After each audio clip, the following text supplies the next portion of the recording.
Magandang araw mga kapolitika at welcome back dito sa ating YouTube channel. Sa vlog na ito ay ating pag-uusapan naman itong maging laban mamaya ng Creamline versus dito sa Signal HD Spikers. Ating pag-uusapan yung pamagat ng ating video ngayon na ang Creamline ay road to championship na.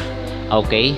So bago ang lahat ay huwag kalimutang mag-like at mag-subscribe muna kayo dito sa ating YouTube channel para updated kayo dito sa ating mga latest volleyball issue. So mga kapolitika, naglaban po kahapon itong Creamline versus sa Kurashiki na kung saan is nanalo sila sa loob ng 4 sets. At itong Signal versus sa Escola sa loob ng 3 sets. Nanalo po itong Signal at yung naging score is 25-23, 27-25, 25-12. So nanalo po itong Signal at ating pag-uusapan dito yung Creamline School Smasher din. Okay, so kung makikita nyo dito sa score ng Signal is medyo dikit yung laban nila at medyo intense kung ikukumpara mo doon sa unang laban ng Creamline versus dito sa Escola na kung saan is tinambakan. Talagang malayo yung lamang ng Creamline kung ikukumpara mo dito sa naging laban ng Signal, which is itong dalawa lang yung lamang ng Signal sa dito sa first 2 sets, but natambakan naman ng Signal itong Escola sa 3rd set. So ganun po yun. Now bakit natin ito pinag-uusapan mga kapolitika? Kasi dito natin ma-measure yung kakayanan ng isang team. Okay, so kumbaga kasi meron ngang mamaya merong laban itong Signal versus sa Creamline Cold Smasher. Dito makikita na medyo may lamang itong Creamline Cold Smasher kung ikukumpara mo dito sa Signal. Okay, kasi doon is natambakan ng Creamline and then dito naman is medyo naghahabol itong Signal. Okay, so ganun lang po yun.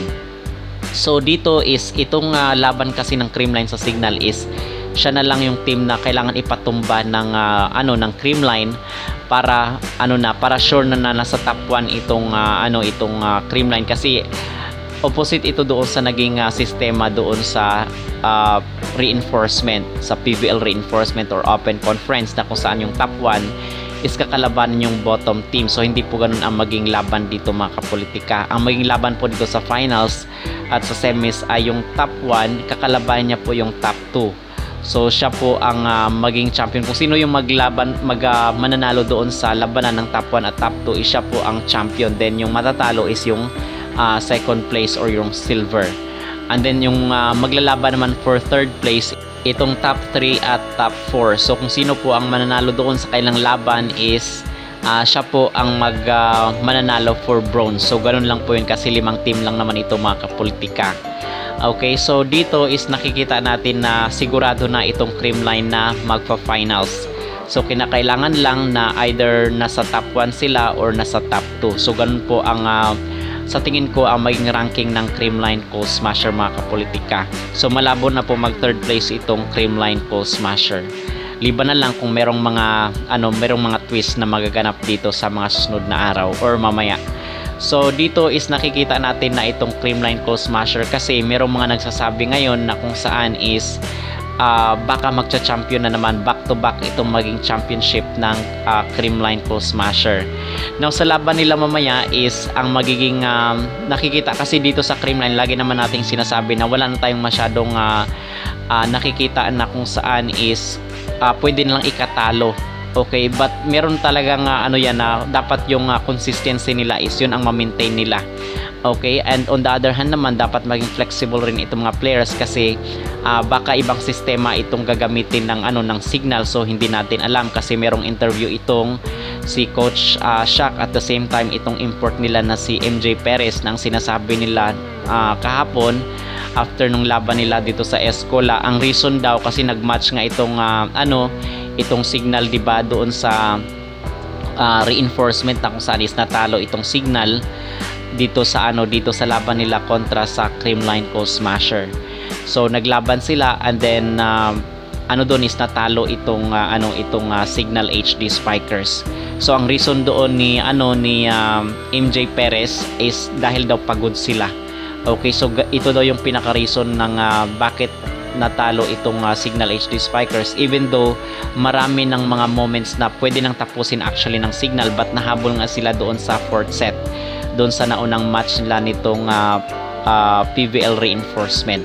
So ngayon is hindi natin alam mga kapolitika yung maging resulta, but sa nakikita kong again is merong advantage itong Creamline Pulse Smasher. Ang nakikita lang talaga natin dito sa signal na dapat na pantayan ng CCS is itong kanilang import of course na si MJ Perez, itong mga blockers nila kasi at itong si Molina. Kasi itong isang spiker nila sa Chinchin Basas is hindi naman masyadong ganong ka-reliable. So hindi gaanong threat itong isang wing spiker ng Signal HD spikers. Ang talagang pinaka-threat dito is itong kailang mga blockers. At the same time itong si Molina at itong si MJ Perez. Okay? So at itong ano rin lang magaling nitong kanilang libero. So ito yung mga sa nakikita natin na bubuhat talaga sa signal para kung may panalo just in case na malamangan nila itong itong Creamline Pulse Smasher. Okay, so ito lang yung update natin ngayon, and then mamaya na po yung maging laro ng Signal versus dito sa Creamline Pulse Smasher. 6 PM na po yan mga kapolitika, at magbibigay rin po tayo ng update from time to time. And actually meron ngang banta itong si MJ Perez at si Coach Shaq dito sa Creamline, na kung saan ang sinasabi nila is babawi daw talaga sila, parang gigil itong team na bawian itong Creamline dahil doon sa pagkatalo nila sa naunang match. But I think naman is handa naman itong Creamline anumang oras ng laban nila mga kapolitika. So ito po yung ating abangan mamaya, kasi ang sinasabi ni MJ Perez ay pagod lang daw sila nung time na yon, kasi nga nahuli nga itong si Molina, diba, na sinasabi niya doon na kung saan is nakakapagod daw kalabanin itong Creamline Pulse Smasher. So talagang ang maging technique dito ng Creamline mamaya ay talagang yung energy nila is dapat hindi maubos para dito sa sagupaan la kontra sa Creamline Pulse Smasher, kasi ang sinasabi doon ni MJ at ni Coach Shaq ay talagang babawi daw talaga sila, or else kung matatalo man sila ay obviously bibigyan nila talaga ng magandang laban itong CCS. Okay? Okay, so ano ang yung masasabi dito sa maging laro ng Creamline versus sa Signal HD Spikers?